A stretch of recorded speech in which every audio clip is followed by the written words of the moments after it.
Okay, so moving inside, we've got the control panel. When you turn it on, all the lights come in. If you want the water pump going, we turn the water pump on. Battery select is only if you're connected to the car and the car's running. You can run off the vehicle battery. The main button's view levels, so you can see what voltage is in the leisure battery. If you're connected to your car's running, it will show you the engine side. By the door, this is the awning light switch, just here. So that's nice and straightforward. Other switches, most things are switched individually. So if you want a light on, for example, up here, you know, you turn it on just like that. Again, all of these are all individually switched as well. This front light up here is a 240 volt light. So this light only, the switch is underneath. This only works when you're hooked up to mains, okay? There's obviously blinds, fly screens all around. On all the windows you've got the night shades and the fly screens. And then when you open up the windows, you can obviously drop the stays to keep it all up. Obviously before you drive off, you have to be real careful, make sure everything's down, including all the roof vents as well. Roof vents have also got all the night shades and fly screens built in as well, so that's all standard. So we've got the hobs, we've got the new glass lid for you. Really simple, make sure the lid's up, really important, or it will shatter. That's why they shatter, because people bring them down too soon. You literally pick one, hold it in for 10 seconds, otherwise it will go out. It's a little safety feature on them. Nice. And then we've also got the grill and the oven under here. The grills sometimes are a little bit of a struggle to light on both sides. Sometimes only one side lights, you have to blow it. So let's try it, see how we get on. So lit both sides that time. If only one side lights, just quick blow and it'll blow a flame round. Again, hold it in, make sure the glass lid's up for all of this. And there's a little grill pan. And then obviously the oven's last. The ovens tend to light quite nicely on these caravans. Okay. Oh, one other thing, when the grill's running, you have to leave the grill door open.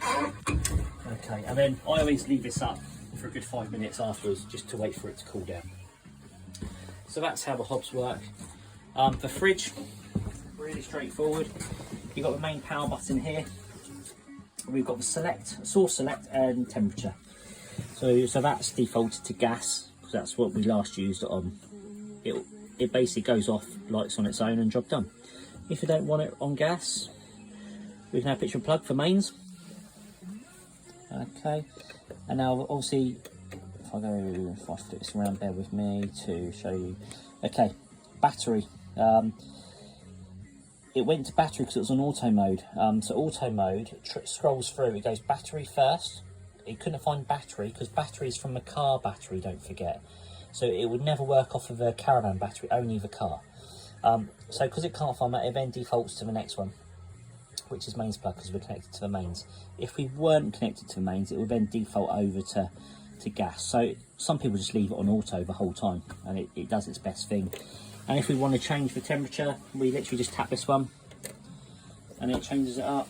So yeah, nice and straightforward for you. What else have we got? Water heater.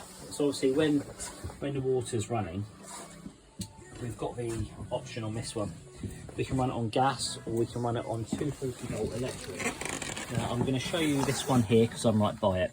This is how we run it on gas. So it's called Ultra Store, and you have to make sure that white cover's off on the outside. Really important. You move the outer dial to the flame, it goes off, you hear a clunk and it lights, and we can select how hot we want the water. If after say 5 seconds it goes red, it means it hasn't lit. In that case, I would recommend turning it off, run a hob so you know you've got gas, and make sure that covers off, and try it again. That's running nicely because it stayed green.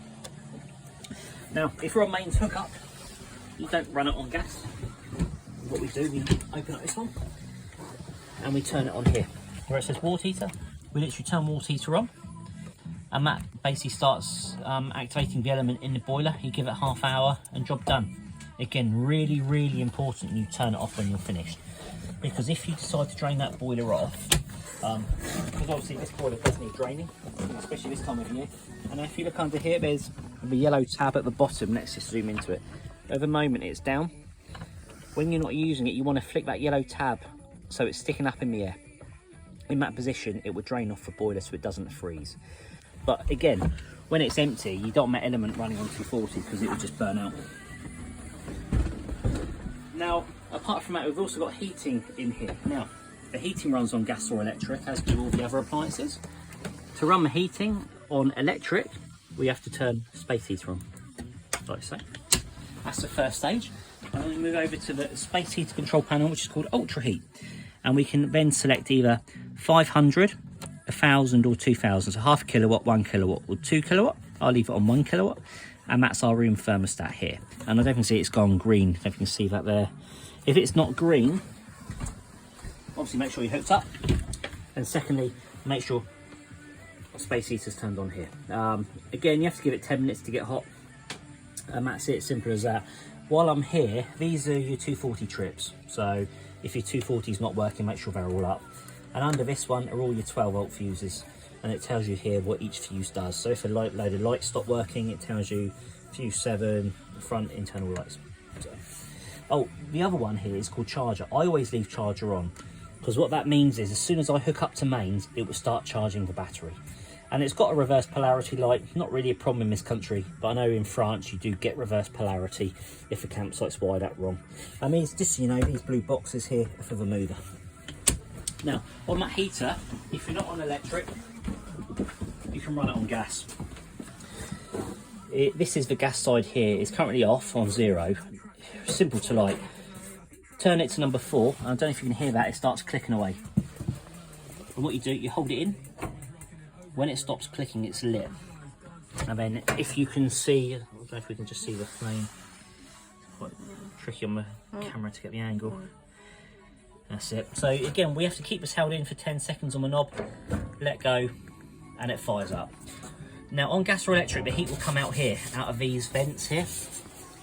If you don't want the heat coming out of here, you can have the heat coming out of the little vent tubes. There's all these little round vent tubes at the back, at the front. So to do that, we turn the fan on, which is on this side here. I recommend flicking it over to the left, which is manual speed, so you can control the speed of that fan. So at night time, you can turn it down to number 1 and you don't even hear it. That stops the heat coming out of here straight away, and it diverts it all to the vent tubes. But again, remember, over winter, it has to warm the vents up, so it takes a little bit longer to come out. So let's turn that off. And when you turn it off, I go 3, 2, 1, 0 and just tweak it towards number 10 a bit to make sure it's fully off. So this is just a real quick, simple walk around. This will show you, this is where the directional aerial is, which you can undo here, put it up and tighten it back up. Where the red dot is where it's facing. And the TV bracket is all pre-installed here, ready for you. That's where your aerial sockets are and electric points on the back corner. Okay, what else we got? Load of storage under here. We've got carpets all rolled up. And again, all the other bits we've left in for you here. So that's very simple. Toilet. Again, I won't flash it because we've got the steriliser in it at the moment. But to open the toilet up, it's this lever here. You push it towards the back, it opens it. When you're finished, make sure you close it. To use it, you open it, use it, give it a flush, so up and down on the handle. Make sure you close it. Really important you close it when you're finished, or it won't come, or you won't be able to get the cassette out from the outside. You don't want to force it. Finally, freestanding table is located here. Microwave cupboard ready for a microwave up here. All the 240 sockets only work when you're hooked up to mains. And I don't know if you've heard, we've got the radio going.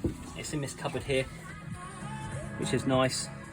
Don't bother doing loads of presets for the FM, because when you turn off the switch to the power button, it kills power totally to it. I think that's about it. Obviously there's loads in here, so it'll all be fired up ready for you for Saturday. So when you come in, you know, start playing around with all the blinds and lights and everything, and then what you're not sure about, I'll sort of jump in and help you. So we'll see you Saturday.